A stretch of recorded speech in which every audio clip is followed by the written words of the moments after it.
Today is a good day,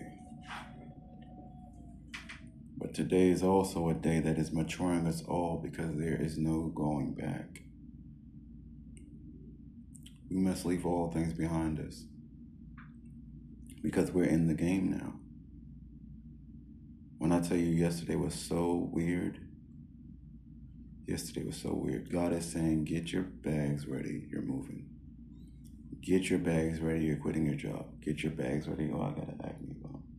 I need to eat more healthy. Get your bags ready. It's your time to change. Get your bags ready. If you don't do it, I'll do it for you.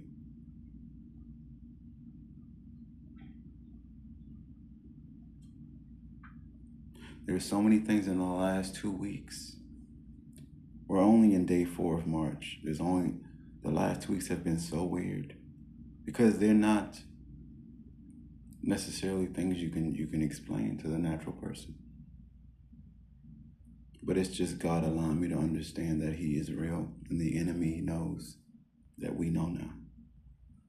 Because we're working, I won't say those that are doing the work are working for God as best as they can. And each day we get better. Today I met a young lady at the library and asked her a few questions about art to see what people's natural opinion would be when I presented my art in God's timing. And she said a few good things. She said that my question to her was, what are 3 things that the art world needs? And this is not just painting, this is artistic in general. Singing, dancing, music, art, painting, directing, sculpting, acting,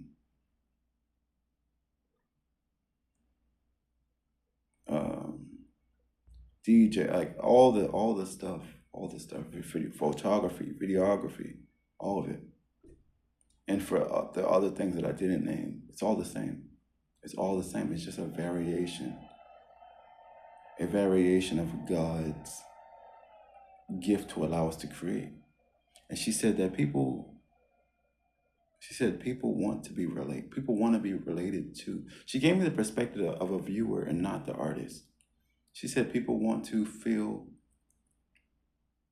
like connected, like they can understand what the artist is going through, or they can understand what the artist means. You know what I'm saying? Whether it be through heritage. Mind you, this young lady wasn't melanated. I think she was either Hispanic or Filipino, one of the two. Her name was Wen. Like, I think it's a Wen spelled in an Asian way, but Wen, just the sound of it, God was like, it's your time now. Because you know what to do. You're not doing this for your own people. You're doing this for the collective people of planet Earth, for God's people. And when you express yourself, when you get that platform, that's what you'll say. Because I can tell you right now, if Wen was Savior of heaven, if Wen was a melanated woman, I can bet you that conversation wouldn't have went like that. And that's what God was expressing. He was saying, well, don't do it for your own people because you have too many quarrels with your own. Do it for me as God, because you're already painting for yourself. You're already painting for me. I can see it in the content of what you paint. But when it's your time to express yourself, don't say, oh, and I'm doing it for the... No, say you're doing it for God and you're doing it for yourself. And you're doing it for the greater collective that wants to grow in God's will, in the positive, in the light, in the knowledge of what He wants us to really understand. Because it's not to say that we're evil, we're just stupid. And not to say that smart people can't be evil. Smart people have enough mental power not to... We understand the consequences. We understand that evil is only done, violence is only done because people lack the alternative reasonings to do otherwise. You can fight in so many ways. So many ways. But the point I'm trying to make is this. I was watching a TV show called Substance. No. Beauty. I was watching a TV show called Beauty, right? And they were breaking down the process or the processing of metamorphosis, kind of like the whatever the cost is in life that you want, you're gonna have to go through a metamorphosis. The main character, Ashton Kutcher, was an old guy. He took a an injection that was contagious, but it wasn't on the market yet, so it was kind of like black market. He took it anyway, regardless of the consequences. He took it anyway. And then not only that, he did evil. He killed people. The competitor. But the point I'm trying to make is this: that's not the point. The point is that whatever you get in life, whatever you're gonna do, whatever you place yourself upon, you're going to have to deal with the repercussions. Even myself, even with working with God, even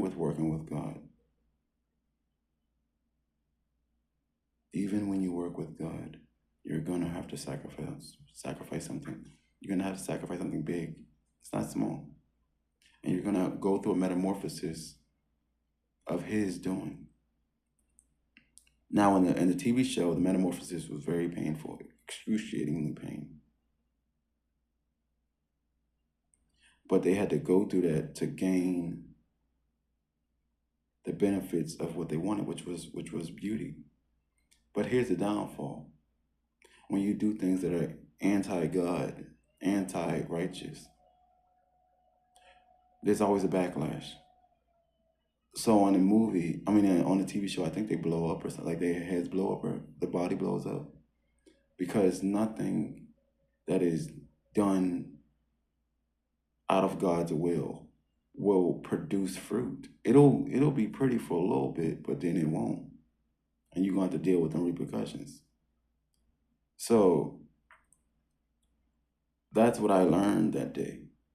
That whatever I'm becoming is part of the metamorphosis, and I can't, once you do it, you can't undo it.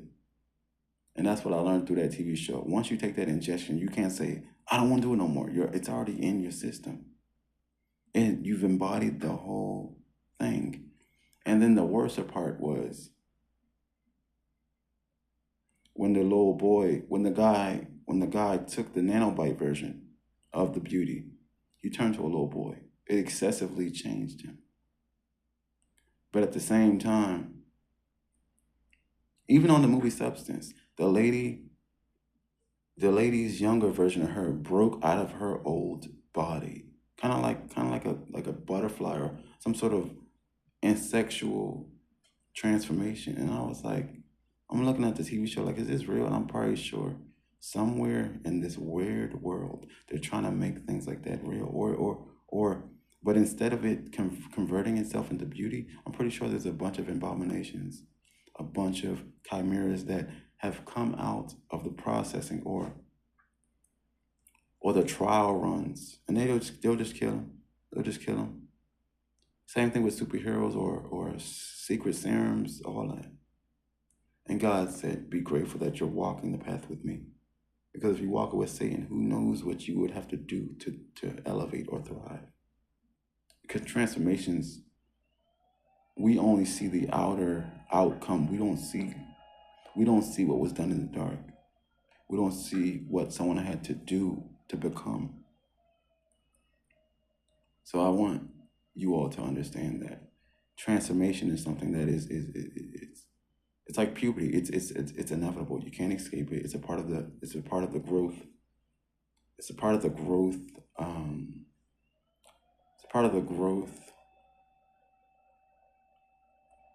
I want to say growth narrative, but the human creation thing, it's a part of it. And whether we're doing it on the positive or negative, it's all the same thing. We just have to choose which way we want to grow, because transformation is inevitable. Metamorphosis is inevitable. We just do it in a less hectic, chaotic way. I'm fortunate to God that our transformations that we go through as humans aren't as graphic as what animals go through, what insects go through. You know, it's creepy. But I want to say this to you. Transform in a way that it's fitting to you and is sees fit to God. Transform in a way that will allow you to not backpedal. Get so deep into the transformation that you won't even have to think twice about where you're going. You can't change it anyway. Every day we're changing. Every day we're changing, and time is lessening each and every day. Time is unaging. Time is it's the ultimate. So we can't not be in time, but we can control what we do in time. We will die, time will still be living. I won't say living, because time can't die. Time is perception. But we will all pass away while time is still flowing. And we just have to admit where we're going. Because there's and one thing I learned about that show, in transformation and metamorphosis, you can't control anything. It's already once you've accepted, or once you're in it, you're in it. There is no I'm not in it no more. It is what it is. And you have to accept it and move on. Do what you can, because it's already changing you. That's why even yesterday I was painting and someone said, "You want to smoke?" I smoked with them, but part of me was hesitant, because I'm like, why now? Why is it always when I'm painting or when I'm doing something, someone wants to go and distract me? God said it doesn't matter. God said it doesn't matter, because you're already transforming. You're already in the metamorphosis. They can't stop you. Satan can only do so much. And then you have to fight back and say, Satan, you can't win. Because once you're in the transformation with God, it's really not about Satan no more. It's about you and what you're allowing Satan to manipulate you with. Because we still, until we're fully with God, we still, even when we're deep in with God, we still have distractions. But we have to control it. We have to not just control it. We have to admit that distraction. We have to admit that not only is the distraction weaker, the distraction cannot overthrow what God is doing. The distraction is weaker, but also less profitable, less beneficial, less nutrient-based, less desirable. And Satan knows that. That's why he tries to get you to do what you do quickly, without much thought. But you have to say, God allows me to think. He allows me to understand what I'm doing, and tells me more about what I'm doing when I'm doing it. God will overbear you with information, knowledge, and love. Satan will do the opposite. So you can stay in the dark, so you can be blinded. We have to one day choose our version of transformation. We have to choose our version of reality. We have to choose where we're going next. Because if you're chosen,